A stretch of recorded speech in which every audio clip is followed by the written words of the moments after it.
following is a Comfortably Zoned Radio Network production.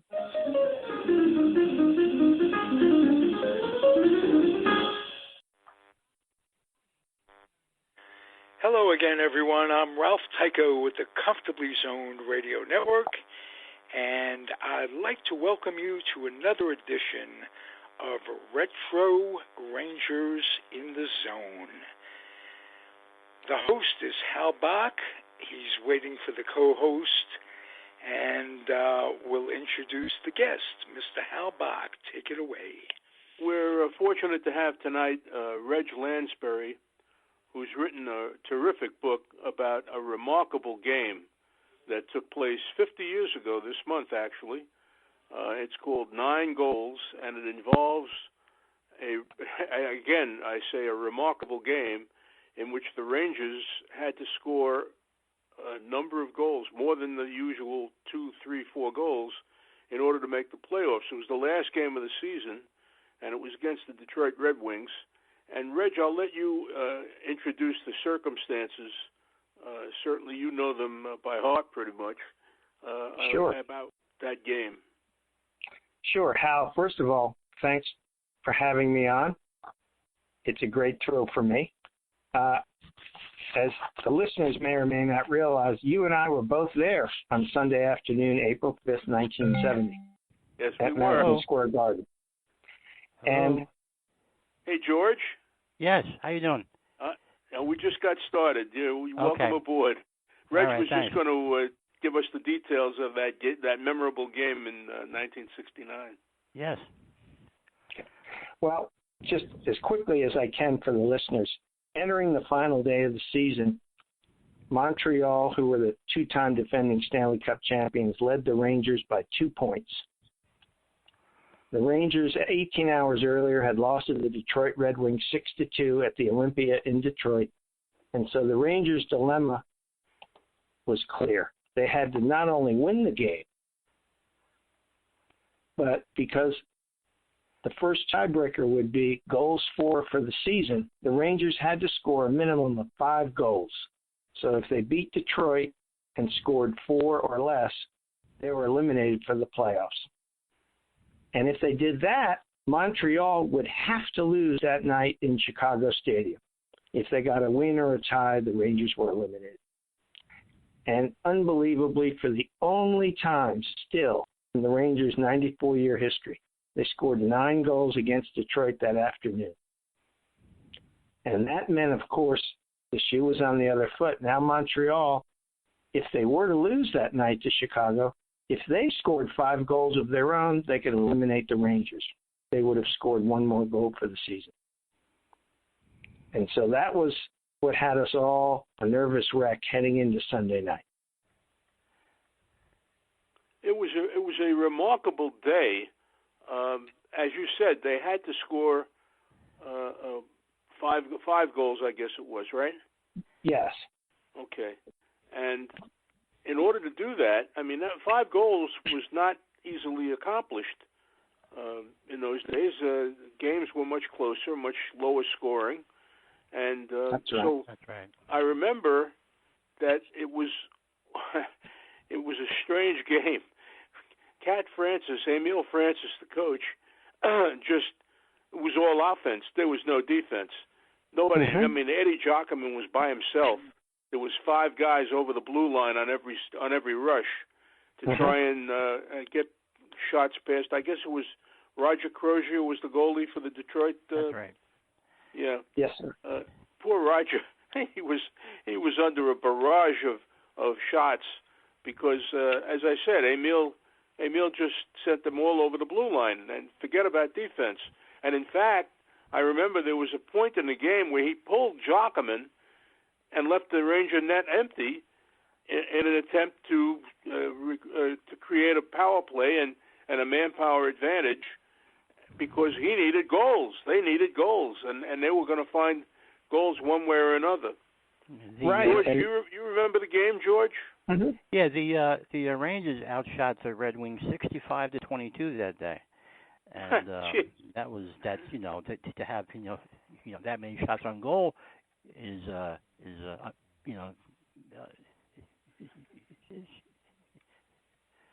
something that rarely happens. The Red Wings were supposedly kind of hungover, Reg. Is that That's true? Yes, Bruce Norris cracked open cases of champagne in the locker room the night before. Okay.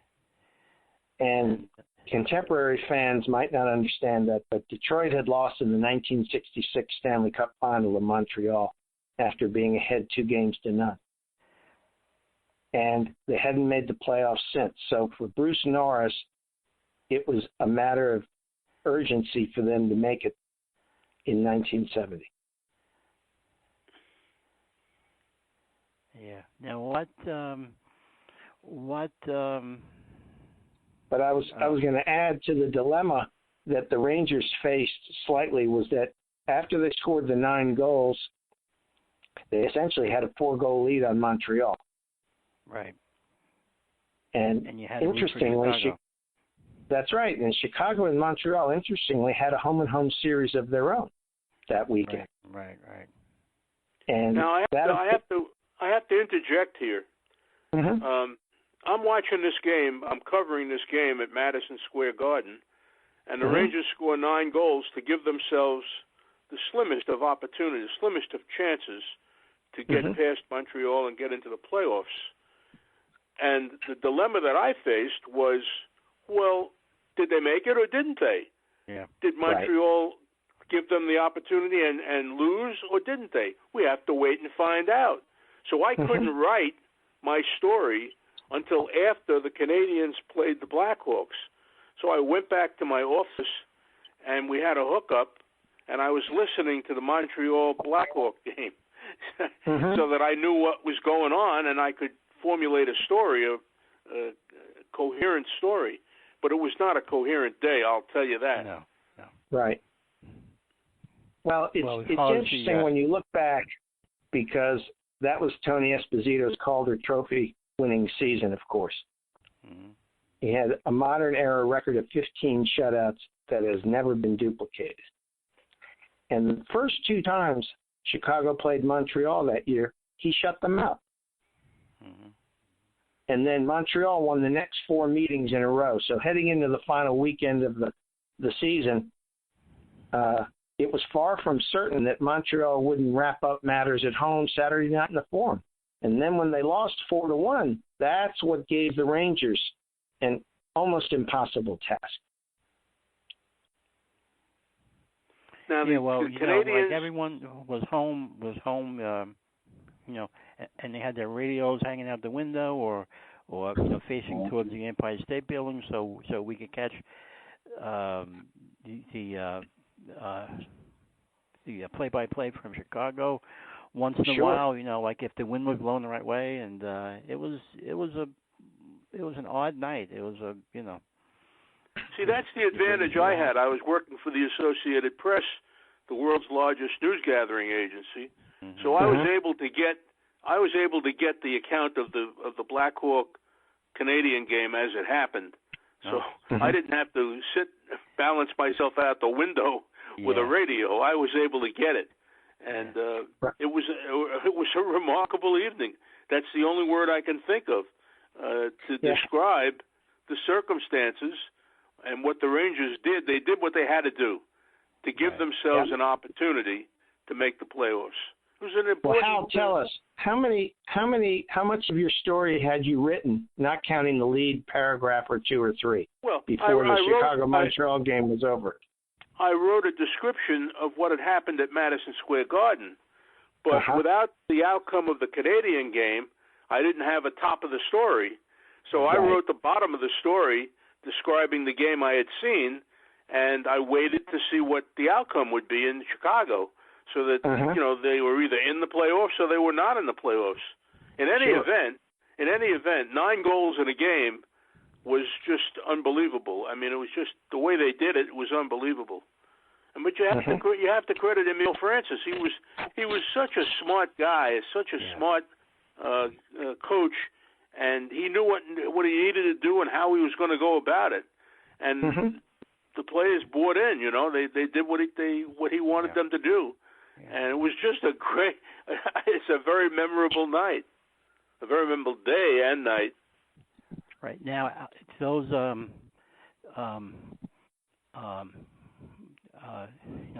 those shots and those goals, on the Rangers. Who had the most points on the Rangers that afternoon? Well, that year it was Walter Kachuk. No. Only that afternoon. That 9-5 game. Mm-hmm. Arnie Brown. Well, Arnie Brown had 4 assists. That was it. He was the leader of all people. Arnie Brown. Dave Ballon had a hat trick. Gilbert and Ron Stewart had 2 goals apiece. But Arnie Brown. Jack Eagers. Yeah, that's true. But Arnie Brown. That was Arnie Brown's career high that day. Yeah. George. Yep. Number 4, Arnie Brown. He just passed away, a couple of months ago. Yes, it's a shame. Yeah. Sadly. How about a the lot crowd of at the those players Garden? are gone. A lot of those players are gone. The gag line, Vic Hadfield, Rod Gilbert, and Jean Rattel are all still with us, fortunately. But many of the players on that team have passed away.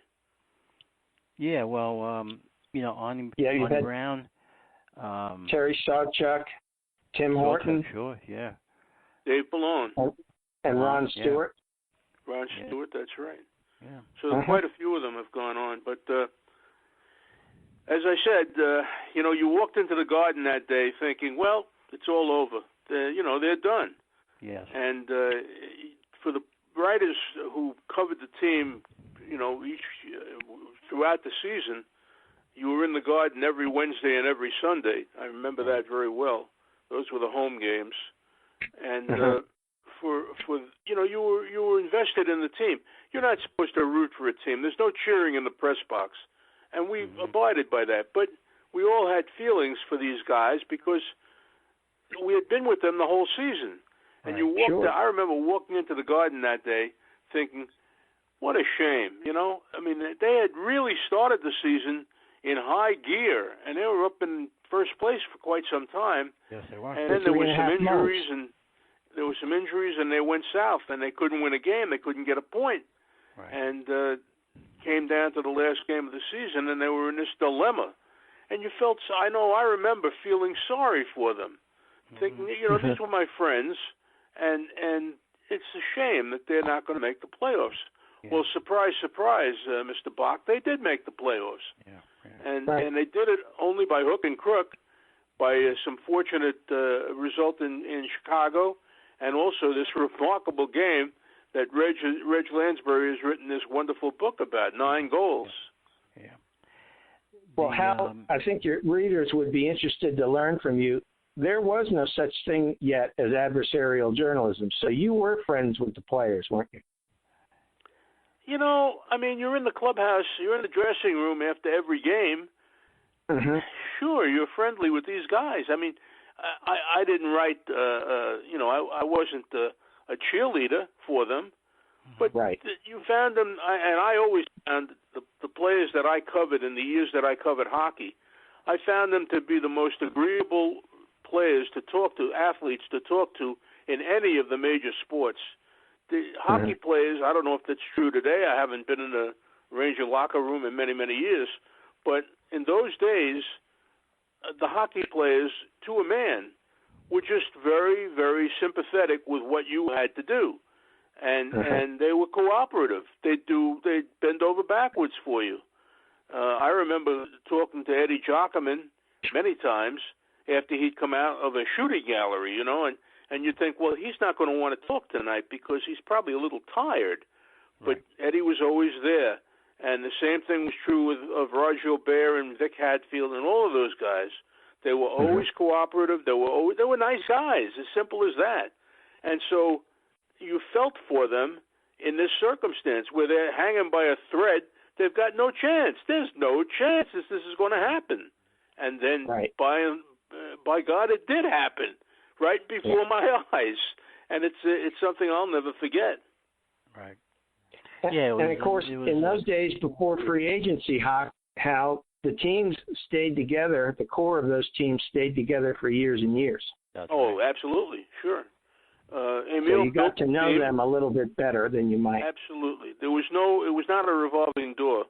There were changes every so often. I mean, Tim Horton came in for about a minute and a half, it seemed like. Sawchuk was there briefly, but by and large, the core of the team remained the same each and every year. You know, you had Jim Nielsen, you had Rod Sealing, you had Arnie Brown, and on and on and on. And they were terrific guys, wonderful guys to deal with. It was a pleasure to work and cover those teams. Right. Mm-hmm. And to watch them too, you know, from sure. You know, as a fan, you know. Now the Rangers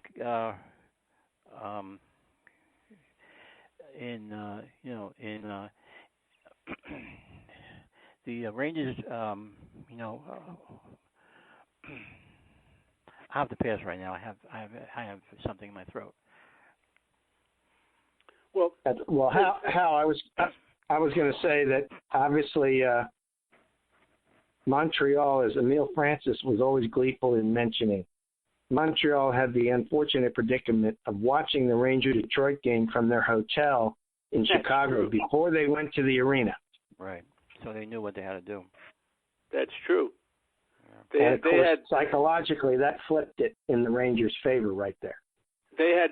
You're right. The Rangers had an advantage in knowing that they knew what they had to do, and they're either going to do it or they're not going to do it. You know, and it has nothing to do with anything that's going on in any other rink in North America. It's their game, their day.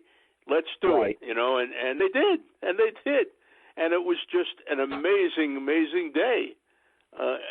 I remember the writers looking at one another like, what in the world is going on here? And 9 goals. That's what went on. And it was just an amazing day. And then, of course, Chicago had several hours, unfortunately, to have to think about the dilemma they were facing. Right. That's true. Now, with Montreal out of the playoffs, how about the reaction up in Canada? What went on up there since they were shut out? Well, of course, Toronto finished in 6th and last place in the East Division. Right. And basically, when you look back, the day after was known as Black Monday in Canada. Montreal had missed the playoffs for the first time in 22 years since 1948, George. And so it was the first time since the inception of the Stanley Cup in 1893 that no Canadian team qualified to challenge for the Cup. And, I will tell you this. The players were very well aware of the Canadiens' mystique. And I remember going to the Montreal Forum before they moved into the, what is it, Bell Center, I guess it is? The Bell Center, yeah. Well, I covered games in the Montreal Forum, and they used to say there are ghosts in this building. Yeah. And I believed it because you could feel it. You could feel the atmosphere around that team. And they had a one fan who lived. I mean, he went to games in the balcony, and he would bring a horn with him. Yeah. And he would play that horn, and it would the fans around him would sing "Les Canadiens sont là." The Canadians are there, meaning they're in the playoffs, they're the Stanley Cup champions, and so forth. And there was a mystique about the Canadians. I think it would have been easier for the Rangers if they were challenging Boston or they were challenging Detroit or they were challenging Chicago. But they were challenging this juggernaut of a team. Reg said earlier they were the 2-time defending Stanley Cup champions. So you weren't playing some bunch of pickup guys. This is the Montreal Canadiens you were dealing with. So that had to play into the minds of the Ranger players. Yeah. That they were up against a dynasty. That they had to beat a dynasty. Yeah. Yeah. And they did. Well, that one day. Right. Well, you may laugh, but a couple of months ago I got a call from Michel Lamarche, who covers Montreal now for the Canadian Press, for the French language edition. He was doing a long piece about April 5th, 1970. He had talked to Yvan Cournoyer 2 days before me, and he said Yvan Cournoyer was very grumpy because he still thinks Detroit laid down against the Rangers. Yeah, what great? about that? Do you think there was any kind of a hint or a suspicion of a fix or something? No, I don't believe that at all. I believe that the Red Wings felt that they had accomplished what they wanted to accomplish the night before, and they had themselves a little party, and that's fine. You're entitled to have a few beers or whatever you're going to do, but they did not have the urgency that the Rangers had that next day. They were going to play the last game of the season before the playoffs, and let's get ready for the playoffs and try to win the Stanley Cup. Yeah. The Rangers were in a much different situation. This was life or death. I mean, this is, we're either in or we're out, and so it was a much more, they had much more of a drive in that game than the Red Wings needed or had. Right. And as I pointed out in the book, there were two other things that I wanted to make sure the reader learned. The first was that Detroit played their final 6 games in 8 3/4 days, which is a lot of hockey. Yeah.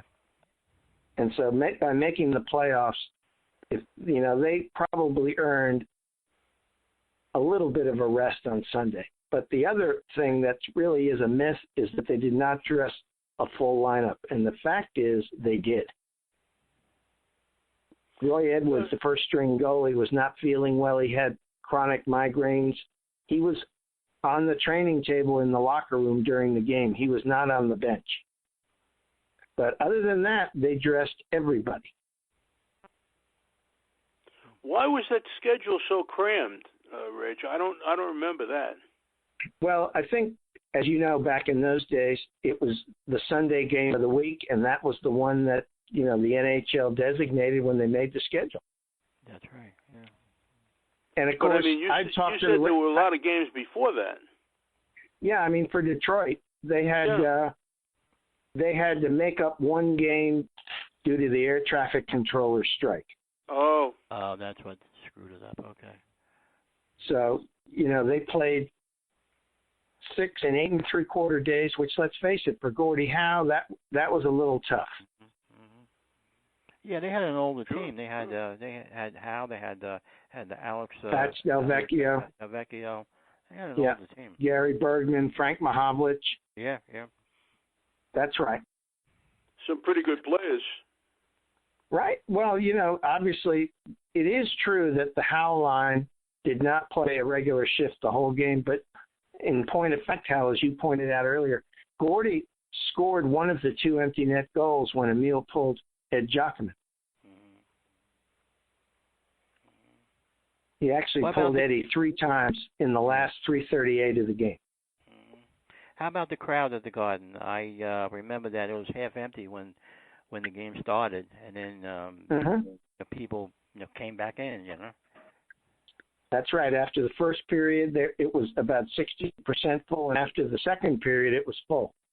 Yeah. Because you could have watched that game. Well, you could have watched the game at home on CBS and then decided to get there for the third period to see history. Well, the thing I find that strange because in my experience, the Ranger fans were so loyal to that team. They would come out in all kinds of bad weather and everything, and I'm surprised that they apparently had given up. Because logically, if you go about it logically, they had no chance. There's no chance. Game over. Yeah. Oh yeah, they have a slim chance, very slim. It has to do with goals scored and goals. No, they're not gonna. They can't do it. But so I'm surprised that the Ranger fans looked at it that way because, in my experience with the Garden and with the Ranger fans, they were the most loyal fans you could imagine. And I would have expected them to be there for the last game of the season. Yeah, but isn't that interesting how they could have it both ways? You could watch a period or two on TV and then get there and claim that you were there. I guess, right. yeah. Got my ticket. Yep. Yeah. Mm-hmm. The Rangers had a 3-10-7 record going into that game, and so things look pretty bleak. And as we said before, they had not scored 9 goals in a long time. They only scored 8 goals that year against Oakland, and the few games right before that, they only scored 33 goals in those 17 games, and it really looked bleak, but they pulled through. So, okay, what about the process of breaking ties? How did that change after this? Well, they totally changed the system in October of 1970 with the Board of Governors. Yeah. And they eliminated goals for being the second tiebreaker. Okay. The first tiebreaker was always most victories, and so when the Rangers and Montreal finished with identical records, that was where you had to go to the second one. Right. But the very first standard was always most victories, and that was why Chicago's 10-2 victory over Montreal Sunday night was so critical. They finished tied in points with the Boston Bruins with 99. Yeah. But Chicago had 5 more victories, so they had to win that night, and that was really the ace in the hole for Emile Francis. He didn't even have to worry whether they would try or not. Right.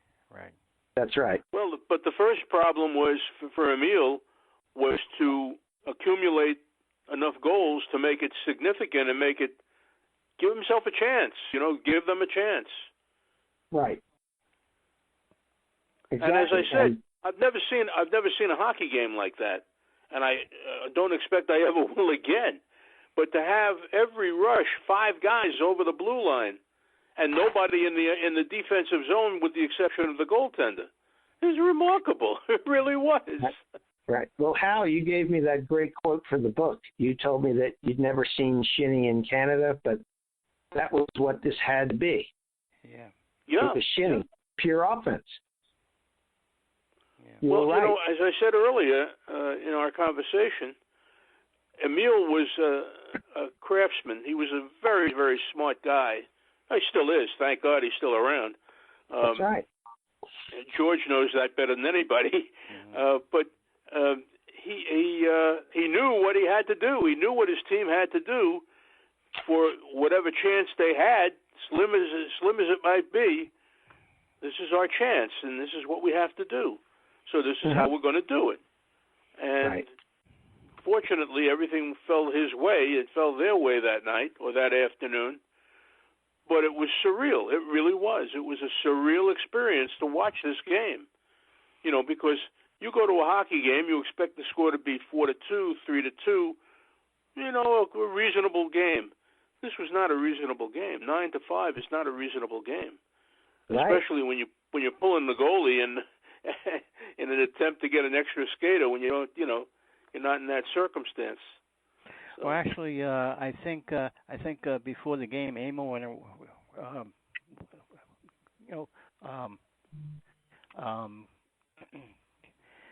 probably asked all the players, "Do you believe we can do it?" And he pumped them up, and then the players went around, to each other and pumped each other up, and that's what got them started. So. That's right. They went around it and made a game of it. Ron Stewart said, "I'll take 2." Roger Gilbert said, "Put me down for 1." Yeah. That's right. It's a historic game. It really is. In the annals of the NHL, of almost 100 years of hockey history, that's a very historic game. And I'm privileged to say that I was there to see it, as was Reg Landsberry. Yeah. Well, Hal, tell me. I was only 18 years old, and I wasn't there. We didn't get season tickets until the following year, so I was watching the game on TV. So. Well, Hal, tell me, after the Chicago game was over and you wrote the lead, did you file an update even after that? Oh yeah, sure. I wrote a story, but Right. it wasn't the final story, because the Right. final story was going to be the outcome of the game in Chicago. Right. We had to wait, you know. I don't remember what I wrote. I've written a lot of stories, but I know that I couched it. You had to. They had given themselves an opportunity, a chance, which was all they could do. And let's see what happens. We'll see what happens. So it was kind of a temporary story, but, you know, it held up for a couple hours, I guess. Exactly.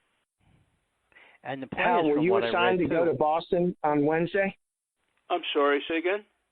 Were you assigned to go to Boston for game one of the playoffs on Wednesday? I don't think so. Uh-huh. I think in those days, what we used to do was wait till the final, till the Stanley Cup final, and then I would go on the road for the finals, the best of 7 final. So I don't think I was in the first round. I wouldn't have gone. No. That's a that shame was a real because disappointment because you know, after winning like that, you know, they went up to Boston and they were flat. They lost the first 2 games, and right. they had to climb uphill after that. So. Sure. Well, I'm just thinking as a writer, Hal, that I would have been disappointed if I couldn't have then followed them through after such a great story for you. well, I was accustomed to disappointment in my life.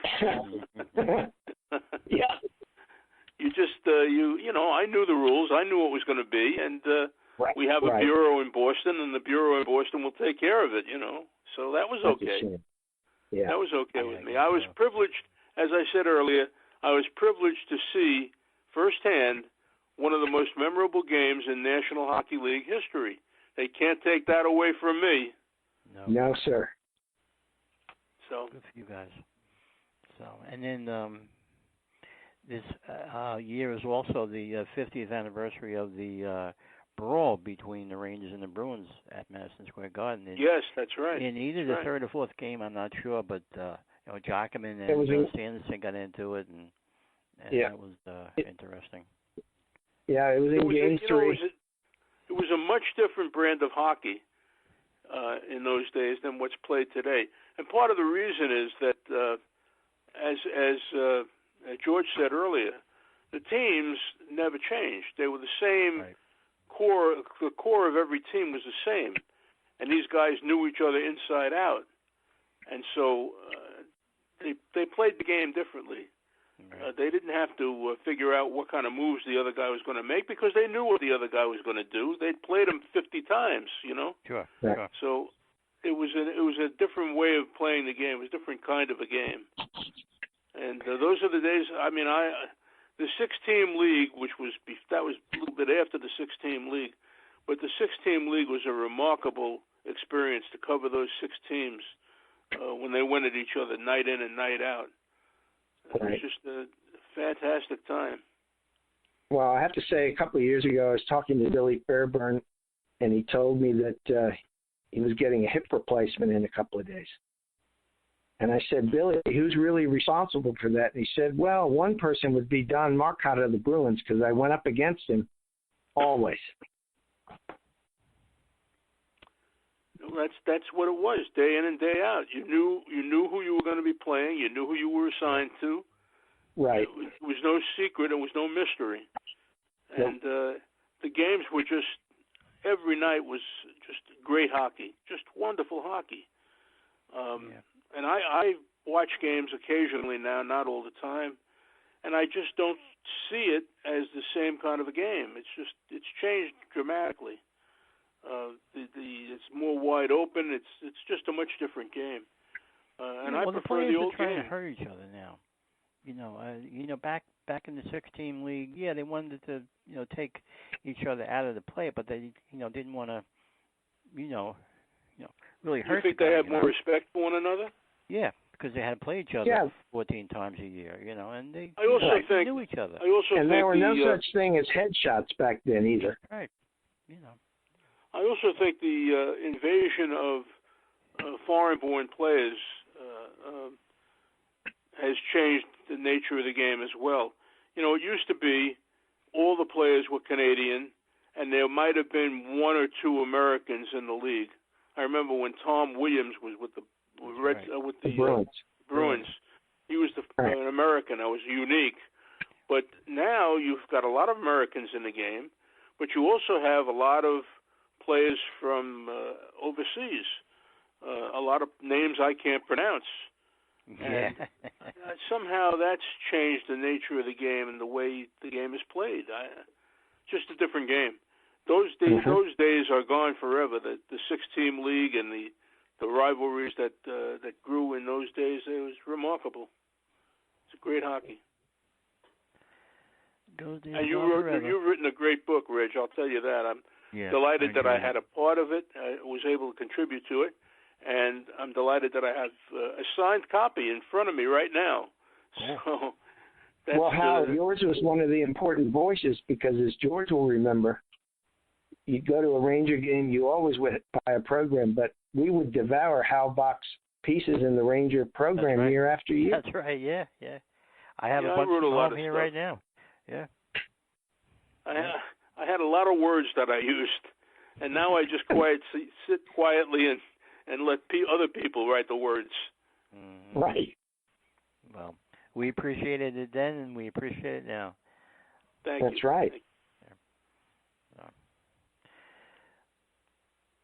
Have you got any other books in store, Reg? Are you going to do any more books? Oh, I'm probably juggling several ideas at once. I just have to settle on one. Okay. You know, it's just like a kid in a candy store, which picking one is like, I guess, saying you have a favorite child. Well, I'm sure it'll be good whatever you come up with. Yeah. Well, fingers crossed. You know how that is. All right. Well, good talking to you. Well, it's been fun talking to you guys and remembering a game that I'll never forget. And it brought back some great memories for me that day. Yeah. Thanks very much, Reg. We appreciate having you on the show. Thanks for having me, Reg. Thanks, Hal. Yes, sir. Talk to you soon. Bye-bye. See you. Take care, George. Good night, everybody. All right. Good night. Good night. The proceeding has been a Comfortably Zoned network production. You are advised to keep your dreams wet, your humor dry, your children and grandchildren out of military recruiting offices and off the laps of clerics who wear dresses. Thank you for listening, everyone. Happy trails.